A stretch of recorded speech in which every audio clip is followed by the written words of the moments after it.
तो है गाइस, आज हम पढ़ने वाले हैं प्रमोटर को। व्हाट इज़ प्रमोटर, प्रमोटर की डेफिनेशंस को, प्रमोटर के फंक्शंस को और लीगल पोजीशंस को। ठीक है, तो प्रमोटर क्या होता है? A person who undertake the task of promotion are called promoters. The person who bring a company into existence, it can be individual, a firm or a body corporate. He stands in a fiduciary position toward company. अब इसका मतलब क्या है? एक person जो जिम्मेवारी लेता है कंपनी के प्रमोशन की, कंपनी को एग्जिस्टेंस में लाने की, उसको प्रमोटर बोला जाता है। और एक प्रमोटर एक इंडिविजुअल पर्सन भी हो सकता है, एक फर्म भी हो सकती है और एक बॉडी कॉर्पोरेट भी हो सकती है। He stands in a fiduciary position toward company. अब फिड्यूशरी पोजीशन क्या होता है?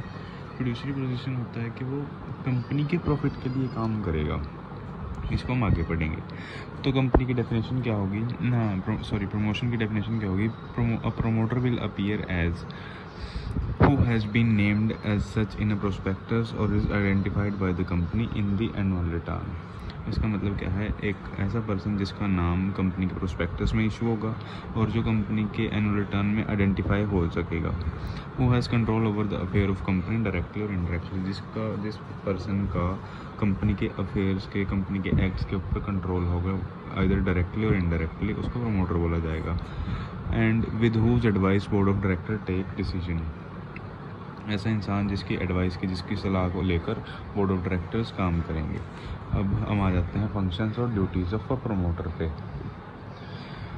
डिस्कवरी ऑफ आइडिया, पहली ड्यूटी क्या होती है प्रमोटर की? Discovering of idea. Discovering idea to set up business, analyse the amount of capital required and degree of risk involved. सबसे पहले प्रमोटर क्या करेगा? सबसे पहले प्रमोटर एक आइडिया ढूंढेगा, जिस आइडिया के ऊपर काम करके वो बिज़नेस सेटअप करेगा। अब इस आइडिया के बारे में वो चीज़ें सोचेगा, लाइक एनालाइज करेगा, लाइक अमाउंट ऑफ कैपिटल, कितना कैपिटल की उसको ज़रूरत है और कितना रिस्क इन्वॉल्व है इस बिज़नेस में। सेकेंड है detailed investigation. Detailed investigation the promoter start detailed investigation regarding cost, profit, production and demand of products etc. अब इसके ऊपर वो डिटेल्ड इन्वेस्टिगेशन करेगा कि जो कंपनी वो बनाने जा रहा है, जो कंपनी वो प्रमोट करने जा रहा है, कि उसके जो प्रोडक्ट वो बनाएगा वो उसके ऊपर कितना कॉस्ट लगेगा, उसके ऊपर प्रॉफिट मार्जिन कितना है, उसकी प्रोडक्ट की डिमांड कितनी है प्रोडक्ट की। ठीक है। Third point is assembling resources. Assembling resources के अंदर क्या है? Start assembling resources required for company purchase of material like land, machinery and recruiting staff. अब इसके अंदर वो रिसोर्सेज को असेंबल करेगा जिस चीज़ की ज़रूरत है कंपनी को, जैसे कि purchase of material, raw material purchase करेगा, लैंड परचेज करेगा, मशीनरी परचेज करेगा और स्टाफ को रिक्रूट करना स्टार्ट करेगा। स्टाफ की भी सबसे ज़्यादा ज़रूरत है, वर्कर्स की ज़रूरत है। Fourth is preparing preliminary document. Preliminary document क्या होते हैं? जो कंपनी के लिए ज़रूरी होते हैं बहुत, दैट आर जो कंपनी के एग्जिस्टेंस में आने से पहले बन जाते हैं, like memorandum of association, article of association और प्रोस्पेक्टस। ये 3 डॉक्यूमेंट्स को प्रिपेयर करेगा promoter. Entering into preliminary contract. Preliminary contract वो होते हैं जो कॉन्ट्रैक्ट कंपनी के एग्जिस्टेंस में आने से पहले ही बन जाते हैं कंपनी के नाम पे, बट वो कंपनी उस टाइम एग्जिस्टेंस में आई नहीं होती, तो उस टाइम पे वो जो कॉन्ट्रैक्ट्स होता है वो प्रमोटर अपने नाम पे करता है। वो कॉन्ट्रैक्ट प्रमोटर के साथ होते हैं। Then name the company. वो जो है अपनी कंपनी के लिए एक यूनिक नेम सेलेक्ट करेगा जो किसी और कंपनी से आइडेंटिकल नहीं होगा। 7th is appointing bankers, broker, solicitors and underwriters. अब बैंकर्स की ज़रूरत क्यों होगी? ताकि वो स्मूथ फाइनेंसिंग हो सके उसकी कंपनी की। ब्रोकर और अंडरराइटर की ज़रूरत इसलिए होती है ताकि जो उसके शेयर्स हैं वो बेचे जा सकें। लाइक 90% सब्सक्रिप्शन की ज़रूरत होती है पब्लिक का उसको लिए, तो सबसे पहली प्रेफरेंस तो पब्लिक को दी जाएगी। पब्लिक जितना खरीदेगी उसके बाद जो है वो अंडरराइटर को बेचे। अंडरराइटर ये हमें गारंटी देता है कि वो सारे शेयर खरीद लेगा पब्लिक के बाद जो बचेंगे। देन सॉलिसिटर किस लिए ज़रूरी होते हैं? सॉलिसिटर ज़रूरी होते हैं कि वो हमारे लीगल मैटर में सब लीगल मैटर को वही करेगा। तो ये थी हमारी कंपनी प्रमोटर के फंक्शंस एंड ड्यूटीज़। अब आ जाते हैं हम legal position of promoter. Relationship toward the company. जो प्रमोटर है उसकी फिड्यूशरी रिलेशन होती है, मतलब वो कंपनी के प्रॉफिट के लिए काम करेगा। तो इसके ऊपर क्वेश्चन बन जाता है, अब हम इसको पढ़ने वाले हैं। इसका पहला पॉइंट क्या है? Not to make any profit at the expense of a company. मतलब कंपनी की किसी भी खर्चे के ऊपर प्रमोटर का फ़ायदा नहीं होना चाहिए।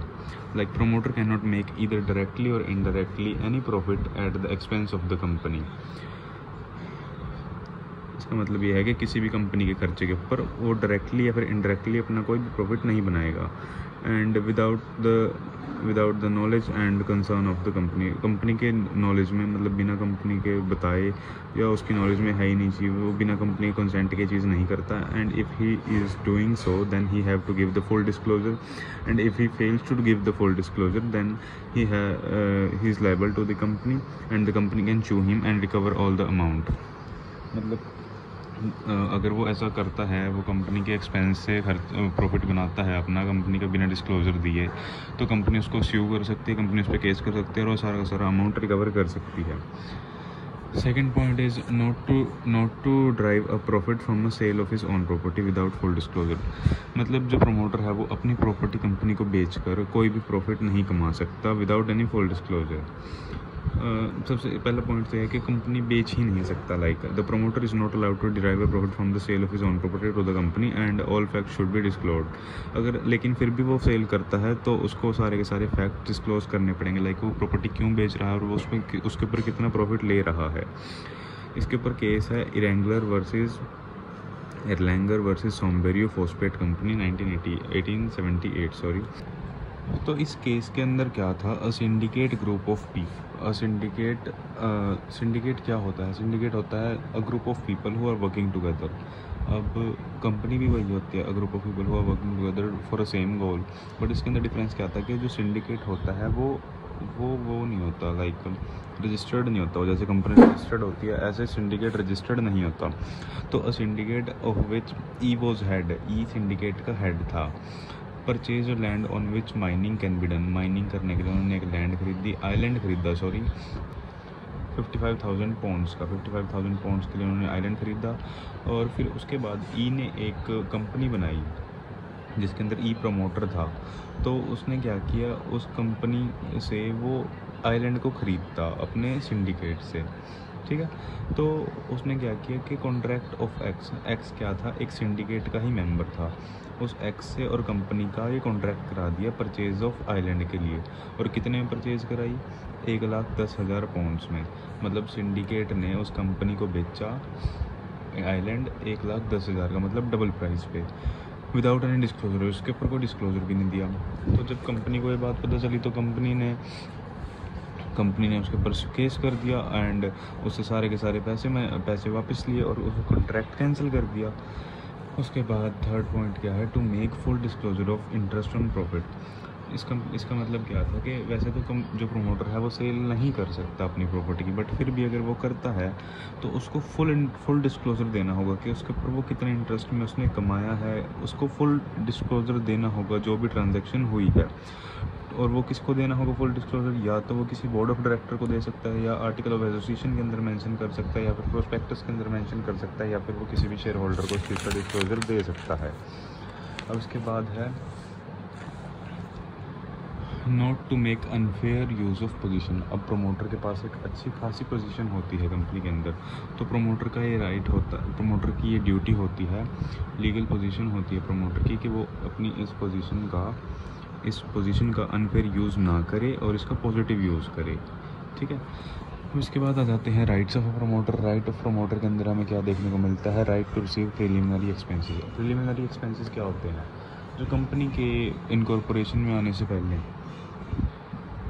मतलब कंपनी के एग्जिस्टेंस में आने से पहले बहुत सी चीज़ें होती हैं जो जो करनी पड़ती हैं, लाइक रजिस्ट्रेशन कराना पड़ता है। कंपनी तभी तो एग्जिस्टेंस में आएगी जब रजिस्टर होएगी, और उससे पहले उसके लिए मशीनरी, उसके लिए लैंड और बहुत सी चीज़ें करनी पड़ती हैं। तो वो सब कौन करता है, वो प्रमोटर करता है, वो अपने नाम पे करता है, ठीक है। अपने नाम पे करता है तो वो जो भी चीज़ें ली गई हैं प्रमोटर के नाम पे, तो उस चीज़ की पेमेंट करना, उस चीज़ की पेमेंट लेना, ये प्रमोटर का राइट है।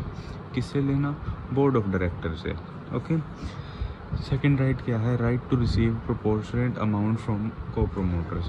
मतलब इसके अंदर ये होता है कि अगर इन केस जो प्रोमोटर्स हैं उन्होंने, मतलब एक से ज़्यादा प्रोमोटर्स हैं, एक भी हो सकता है वैसे, एक से ज़्यादा भी हो सकते हैं, उन्होंने कोई सीक्रेट प्रॉफिट बनाया है कंपनी में से जिसके बारे में कंपनी के बोर्ड ऑफ डायरेक्टर्स को नहीं पता, तो उन्होंने कोई सीक्रेट प्रॉफिट बनाया और इस चीज़ के बारे में कंपनी को पता चल जाता है, तो जो बोर्ड ऑफ डायरेक्टर्स हैं वो सारा का सारा पैसा प्रमोटर से मांगेंगे।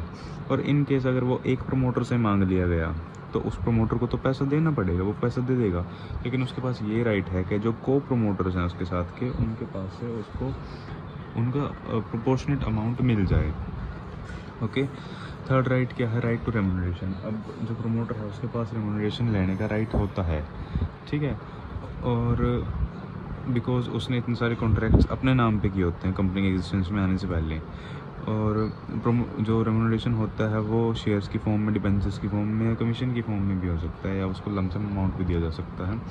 और जो रेम्यूनरेशन है प्रमोटर की, वो सिर्फ तभी मायने रखती है अगर उसने उसने बोर्ड ऑफ डायरेक्टर के साथ कॉन्ट्रैक्ट किया होता है। अगर उसने कोई कॉन्ट्रैक्ट नहीं किया तो वो इस रेम्यूनरेशन के लिए लायबल नहीं होता, उसको रेम्यूनरेशन नहीं भी मिले तो उसको कोई नहीं पूछेगा।